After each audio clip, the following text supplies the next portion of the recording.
Engkaulah kekuatan kami ya Tuhan. Engkaulah perlindungan kami di dalam hidup ini ya Bapa. Setiap hari kami menghadapi peperangan iman. Setiap hari kami menghadapi tantangan dan cobaan. Dengan apa kami bisa berdiri dengan teguh? Selain dengan kekuatan yang daripadamu ya Tuhan. Sebab itu pagi ini kami merindukan kekuatan itu memenuhi kehidupan kami ya Tuhan. Dan kami percaya melalui firman-Mu, kami akan mendapatkan kekuatan baru. Setiap kami belajar dari firman-Mu, setiap kali kami dipenuhi oleh kuasa firman-Mu, maka setiap kali pula kami akan mendapatkan kekuatan baru untuk melangkah maju, untuk berdiri dengan teguh dan tetap. Dan kami akan berhasil di dalam setiap peperangan iman yang kami hadapi. Tuhan Yesus, pagi hari ini kami membuka hati kami membuka seluruh panca indera kami untuk dipenuhi oleh kemuliaan Tuhan dan untuk dipenuhi oleh firman-Mu. Dan kami percaya Tuhan, ketika kami sungguh-sungguh merindukan firman-Mu, kami akan dipuaskan. Kami akan dialiri oleh aliran-aliran sungai kehidupan yang memperbaharui iman dan percaya kami, yang terus memperbaharui kekuatan kami, sehingga kami akan tetap teguh berjalan di dalam perjalanan iman kami bersama dengan-Kau. Di dalam nama Tuhan Yesus Kristus, kami sambut firman-Mu. Haleluya, puji Tuhan. Amin. Shalom saudara, senang sekali pagi ini saya bersama-sama lagi dengan saudara, semua sahabat online dan semua jemaat EMC. Saya percaya bahwa pemeliharaan Tuhan di dalam kehidupan kita luar biasa.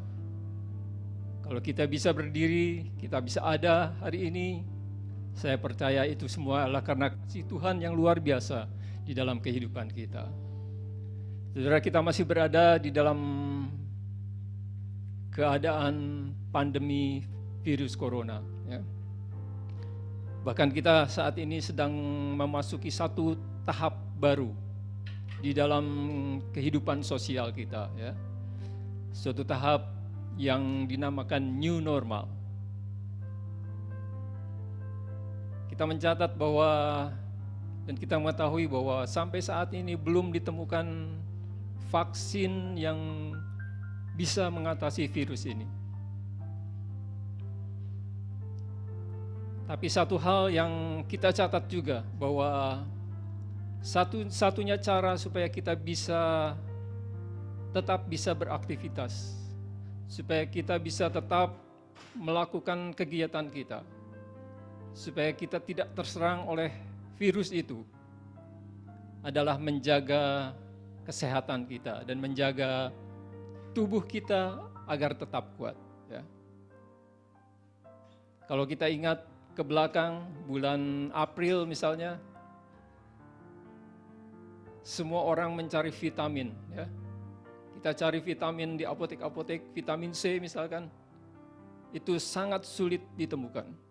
Karena orang berbondong-bondong, orang berebutan untuk mencari vitamin C, vitamin E, untuk memperkuat tubuhnya.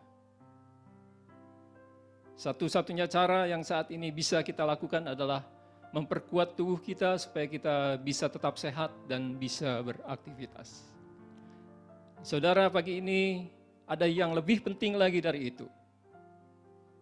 Kita menjaga kesehatan kita, tetapi lebih penting dari itu adalah kita juga menjaga kekuatan iman kita.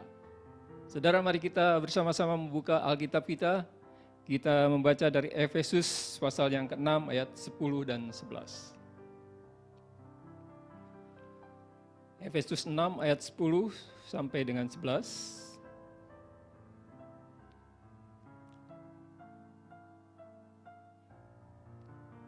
Saya akan membacakannya untuk saudara.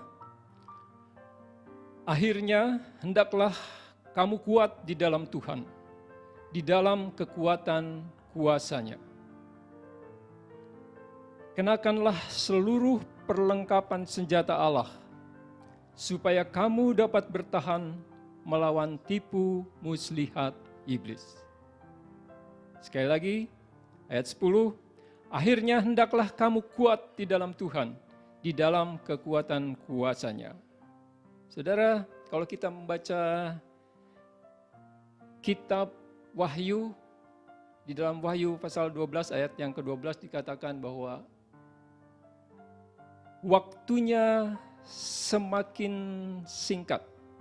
Ya, waktunya sudah sangat singkat untuk iblis menghadapi penghakiman terakhir. Untuk iblis menghadapi penghukuman. Dan karena waktunya sudah sangat singkat, maka iblis bekerja dengan sangat luar biasa, ya. Dia bekerja tanpa ada istirahat sedikit pun, ya. Untuk apa? Untuk menghancurkan setiap orang-orang percaya, untuk menjatuhkan iman setiap orang-orang percaya, ya. Sehingga setiap hari kita menghadapi peperangan iman di dalam kehidupan kita. Tidak peduli apa status sosial kita, tidak peduli apa kedudukan kita, tidak peduli berapa umur kita. Kita mendapat serangan terus-menerus, ya. Kita menghadapi tipu daya iblis, ya. Kita menghadapi berbagai persoalan di dalam hidup kita yang mencoba untuk menjatuhkan iman percaya kita, ya. Barangkali saudara kuat di dalam satu hal, tetapi di dalam hal yang lain, ya. Iblis melakukan tipu daya di mana ada kelemahan kita, di situ iblis mulai bekerja untuk menjatuhkan kita. Kita tentu ingat siapa Simson, bukan? Seekor singa muda dicabik-cabik Simson dengan tangan kosong. 1000 tentara Filistin dikalahkan seorang diri oleh Simson. Hanya dengan senjata sebuah rahang keledai, ya. 1000 musuhnya dikalahkan dengan tangan itu, ya. Simson seorang yang kuat ketika dia dipenuhi dengan roh Allah. Tetapi iblis tahu di mana kelemahan Simson, ya. Menghadapi binatang buas, menghadapi singa, dia begitu kuat. Menghadapi tentara, dia tidak terkalahkan. Tetapi ketika dia berhadapan dengan seorang nona yang bernama Delila, ya, dia tidak berdaya, ya. Seluruh kekuatannya hilang, ya, oleh bujuk rayu Delila. Sehingga Simson bisa dikalahkan. Kita ingat juga Daud, bagaimana Daud mengalahkan Goliat hanya dengan sebutir batu, ya.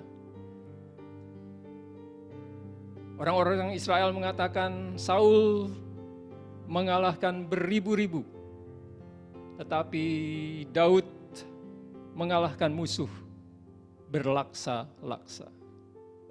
Karena setiap berhadapan dengan musuh, setiap kali berhadapan dengan peperangan, Daud memenangi peperangan itu. Tapi ketika dia berhadapan dengan Nyonya Bathsheba, ya, Daud tidak berdaya. Daud jatuh di dalam dosa. Saudara, siapa kita? Mari kita bertanya pada diri kita sendiri. Ya. Hari ini kita melihat ke dalam diri kita. Siapakah kita? Mungkin kita kuat di dalam ekonomi, ya. Mungkin kita kuat di dalam pendidikan. Mungkin orang muda kuat di dalam fisiknya. Tetapi ketahui bahwa iblis akan menyerang kita dalam aspek-aspek yang tidak kita perhitungkan, di dalam kelemahan-kelemahan kita. Oleh sebab itulah, mengapa Efesus 6 tadi mengatakan, hendaklah kamu kuat di dalam kekuatan kuasanya. Kita harus tetap kuat di dalam peperangan iman yang kita hadapi. Kita harus tetap berdiri teguh di dalam peperangan iman yang kita hadapi. Kita masing-masing mempunyai peperangan iman. Ya. Peperangan iman saya dan peperangan iman saudara mungkin berbeda. Ya. Tapi satu hal yang kita perlukan di dalam kita tetap berdiri, tetap teguh di dalam Tuhan, yaitu kita harus mempunyai kekuatan yang daripada Tuhan. Saudara, kalau kita ingat juga ketika bangsa Israel keluar dari Mesir dan kemudian akan memasuki negeri Kanaan, ya. Ada 12 pengintai yang diutus oleh Musa untuk mengetahui bagaimana keadaan tanah Kanaan. Ketika 12 pengintai ini kembali dan melaporkan hasil pengintaian mereka, ya, ada good news dan ada bad news yang mereka bawa. Ada berita baik dan ada berita buruk yang mereka bawa. 10 orang mengatakan bahwa betul, negeri yang mereka masuki adalah negeri yang berlimpah dengan kesuburan, berlimpah dengan susu dan madu. Tapi kita mengetahui 10 orang ini mengatakan bahwa di sana ada orang Enak, ada orang Midian, ada orang Amalek. Dan di sana ada orang-orang kuat, ya. Ada raksasa-raksasa yang tidak mungkin dihadapi oleh bangsa Israel. Mereka katakan bahwa kalau kita memasuki negeri itu, maka kita akan menjadi seperti belalang. Kita akan menjadi seperti belalang yang diinjak-injak oleh orang-orang yang menduduki tanah Kanaan. Saudara, hari ini bagaimana keadaan kita? Apakah kita mau seperti 10 orang pengintai ini, ya, yang belum berperang, ya, mereka belum melakukan peperangan, tetapi mereka sudah kalah. Mereka sudah merasa dirinya hanya seekor belalang di hadapan pasukan yang begitu hebat. Ya. Tetapi berbeda dengan 10 orang ini. Yosua dan Kaleb mengatakan, ya, dengan tangan Tuhan, dengan kekuatan yang dari Tuhan, kita akan memasuki negeri itu dan mengalahkan bangsa-bangsa yang mendiami tanah Kanaan. Mana yang akan dipilih hari-hari ini? Kita mau menjadi belalang, ataukah kita mau menjadi seperti singa Yehuda, ya, yang sudah mengalahkan maut, ya. Yesus adalah singa Yehuda itu. Dia sudah bangkit dari kematian. Dia kalahkan musuh, dia kalahkan kuasa maut, dia kalahkan iblis, dan dia menang di dalam peperangan. Yesus yang sudah menang di dalam peperangan itu, dia adalah yang sulung, ya, yang akan membawa kita umatnya yang percaya untuk terus menang di dalam peperangan iman yang kita hadapi. Untuk terus berdiri teguh, berdiri tegap di dalam peperangan iman. Ya. 1 Korintus 16 ayat 13 mengatakan, mari kita baca ya, 1 Korintus 16 ayat yang 13.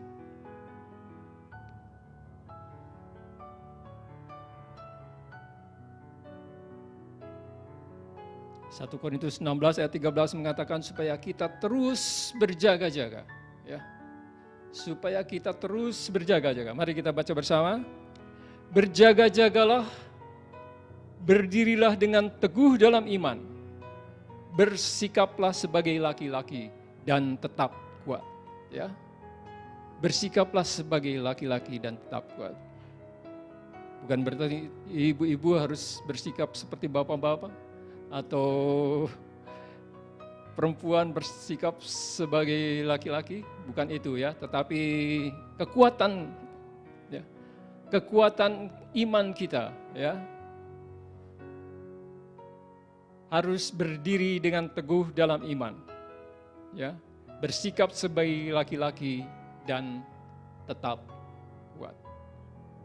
Dan tetap kuat. Saudara, singa Yehuda itu, yaitu Tuhan Yesus sendiri, Dia yang akan menuntun perjalanan iman kita dari kemenangan menuju kemenangan. Apapun yang sedang kita hadapi saat ini, saya percaya bahwa kekuatan dari Tuhan adalah satu-satunya perisai di dalam kehidupan kita untuk menghadapi setiap tantangan. Ya. Jadi yang pertama, kita harus tetap kuat karena hari-hari ini iblis juga semakin memperkuat. Dia semakin bekerja lebih giat sebab waktunya sudah dekat. Yang kedua, saudara, yang kita perlu pelajari, mengapa kita harus tetap kuat. Ya, kita kembali mengingat jas merah. Ya. Jangan sekali-sekali melupakan sejarah. Ya. Saudara, kalau kita ingat dan kita setback ke belakang, setelah Tuhan Yesus bangkit dan sebelum Dia naik ke surga, Dia menjanjikan satu penolong buat para murid. Para murid dipesan supaya mereka tinggal di Yerusalem. Karena apa yang dijanjikan Tuhan itu akan Tuhan turunkan di Yerusalem. Beberapa hari yang lalu kita memperingati hari Pentakosta, di mana Roh Kudus turun ke atas murid-murid, ya. Dan kita mencatat begitu banyak peristiwa luar biasa yang terjadi setelah penolong itu turun, ya. Setelah apa yang dijanjikan Tuhan itu menjadi bagian hidup dari para murid. Kalau kita membaca di dalam Kisah Rasul, maka jemaat Tuhan, gereja Tuhan mulai berdiri, ya.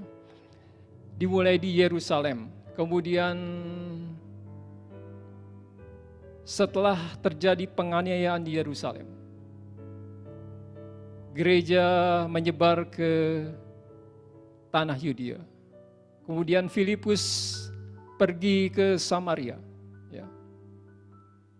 Saudara, gereja mula-mula itu kemudian menyebar ke seluruh dunia. Petrus berangkat ke Roma, kemudian Paulus yang bertobat, dia pergi ke Asia Kecil. Dan gereja mula-mula itu, ya, gereja pada abad pertama itu menjadi tonggak sejarah. Sehingga hari ini, di Indonesia ini, di Bandung ini, kita bisa mendirikan jemaat-jemaat Tuhan. Kita bisa mendirikan gereja-gereja Tuhan. Saudara, bayangkan kalau seandainya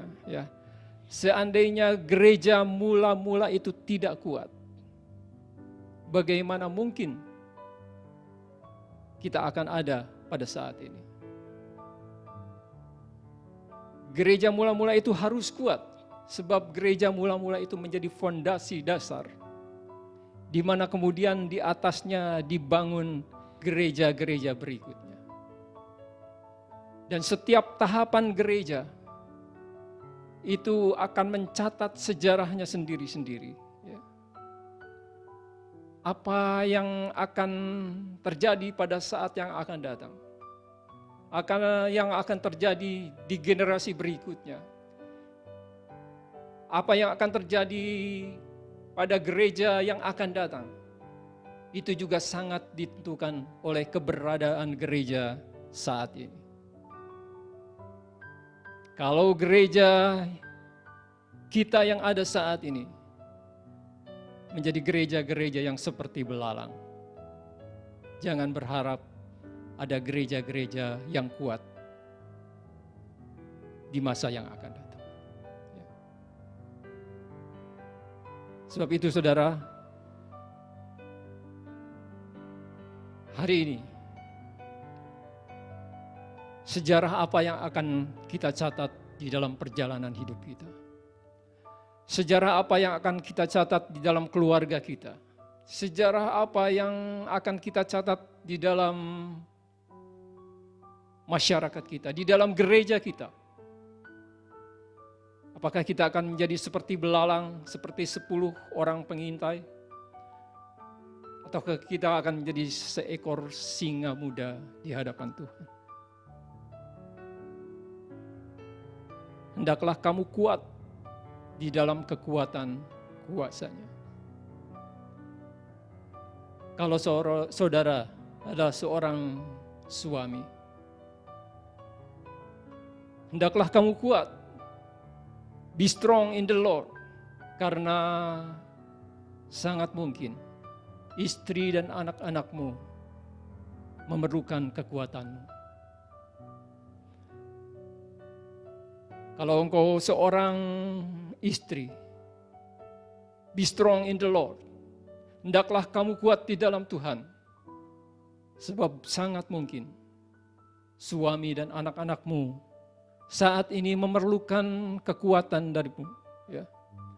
Memerlukan engkau supaya tetap bisa berdiri tegak di dalam keluarga. Kalau engkau seorang pemimpin rohani, be strong in the Lord. Hendaklah engkau kuat di dalam Tuhan. Sebab sangat mungkin jemaatmu memerlukan kekuatan yang engkau alirkan. Jemaatmu memerlukan kekuatan Tuhan melalui dirimu sebagai pemimpin rohani. Kalau saudara adalah sebagai pemimpin perusahaan, be strong in the Lord.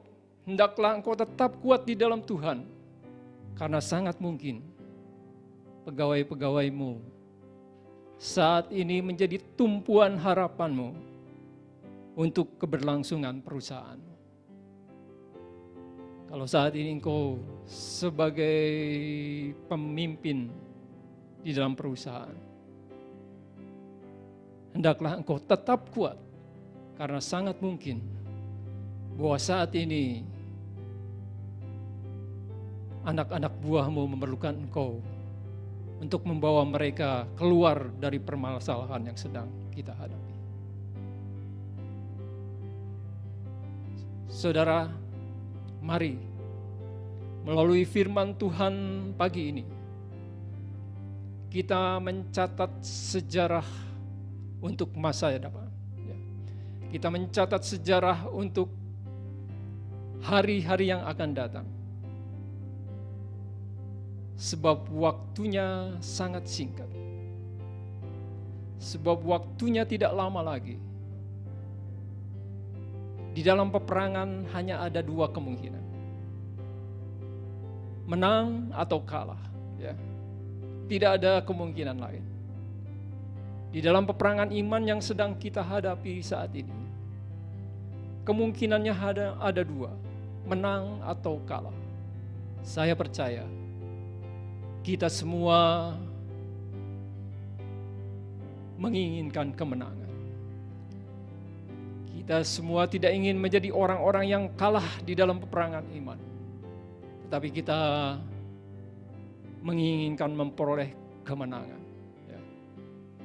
Dan saya percaya melalui kekuatan dari Tuhan, kita akan memenangi peperangan iman itu. Kita akan keluar sebagai pemenang. Kita akan mencatat sejarah untuk masa yang akan datang. Sejarah kemenangan bersama dengan Tuhan Yesus Kristus. Sebagai ayat yang terakhir, mari kita bersama-sama membaca di dalam 1 Yohanes 4 ayat yang keempat. 1 Yohanes 4 ayat yang keempat.